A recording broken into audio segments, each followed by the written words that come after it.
jenazah pasien yang terkonfirmasi maupun probable COVID-19 memerlukan tata laksana khusus. Di antaranya yang pertama adalah penyemprotan desinfektan. Tindakan desinfeksi atau dekontaminasi menggunakan desinfektan ini tujuannya adalah untuk menginaktivasi virus.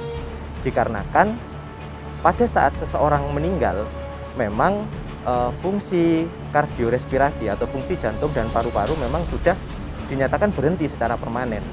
Akan tetapi sel yang berada dalam tubuh orang tersebut tidak langsung mati secara serentak begitu.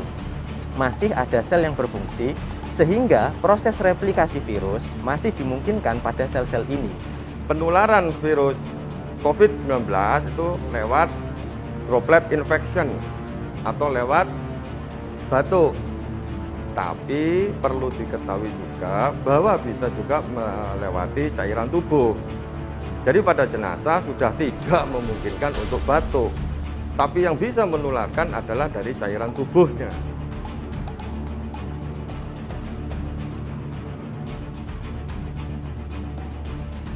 Ada beberapa tahapan yang harus dilewati dalam tata laksana pemulasaran jenazah infeksius, di mana nanti jenazah akan dibungkus dalam 5 lapis. Jenazah dibungkus dengan kain kafan. Nah, setelah dibungkus dengan kain kafan, jenazah dibungkus lagi dengan plastik.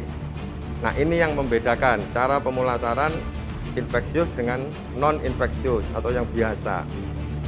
Setelah dibungkus dengan plastik, jenazah dimasukkan ke dalam kantong jenazah.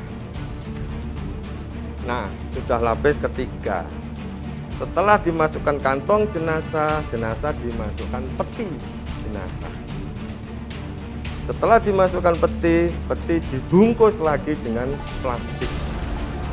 Jadi seperti itu. Kemudian, mengapa kita harus melakukan pembungkusan atau di wrapping menggunakan plastik? Dikarenakan kita perlu mencegah bocornya cairan tubuh yang berasal atau bersumber dari jenazah tadi, yang kita khawatirkan nanti itu akan dapat mengkontaminasi lingkungan sekitarnya, sehingga setelah dilakukan proses desinfeksi maka jenazah tersebut perlu di wrapping lagi menggunakan plastik dan kantong jenazah dan kemudian dipetikan sehingga jenazah tersebut aman untuk dimakamkan pada lingkungan sekitar.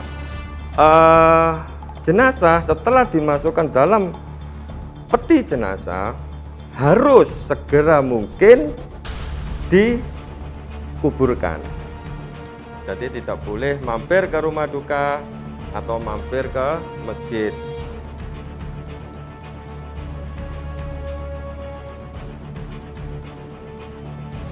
Yang kami jadikan dasar adalah fatwa dari Majelis Ulama Indonesia nomor 18 tahun 2020. Dan kami sudah menyusun sebagaimana petunjuk yang ada di dalam fatwa tersebut.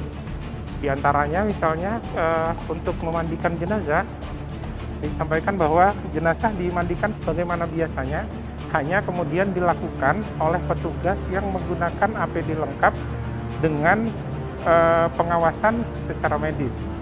Nah, kemudian setelah memandikan jenazah, kalau di situ ada petunjuk bahwa harus dilakukan sesuai dengan jenis kelamin jenazah, kami di instalasi forensik dan perawatan jenazah sudah memiliki tenaga.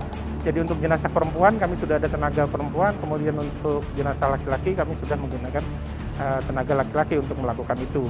Kemudian juga setelah memandikan, kemudian jenazah dikafani, tapi kemudian dibungkus dengan menggunakan plastik atau kemudian menggunakan kantong mayat untuk mengurangi atau untuk mencegah penyebaran virus, kami sudah lakukan itu. Kemudian dimasukkan ke dalam peti dengan posisi sudah miring ke kanan, sehingga kemudian ketika dimakamkan nanti, jenazah sudah menghadap kiblat. Menyolati juga kami melakukan penyolatannya, namun tidak bisa dilakukan sebagaimana biasanya, jadi jenazah ada di dalam ruangan, kami menyolatinya di luar ruangan. Keluarga juga boleh ikut untuk menyolatinya. Ataupun kalau misalnya keluarga menghendaki sholat jenazah di tempat pemakaman, monggo, tidak apa-apa. Tapi dengan tetap protokol kesehatan dijalankan. Apa itu? Jarak minimal 5 meter dari liang lahat, tetap ada distancing untuk yang menjalankan sholat.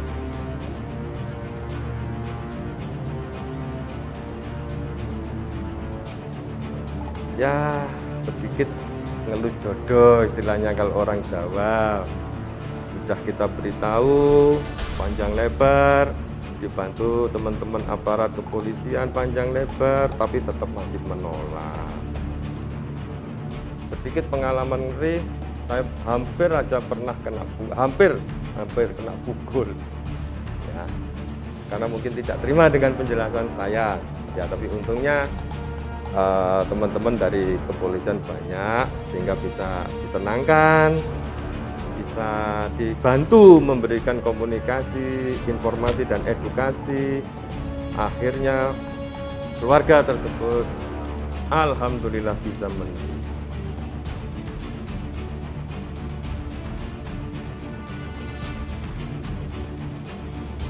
Dan kami di sini lumayan sudah hampir 90 mungkin jenazah yang kita lakukan pemulasaran, pemakaman dengan protokol COVID.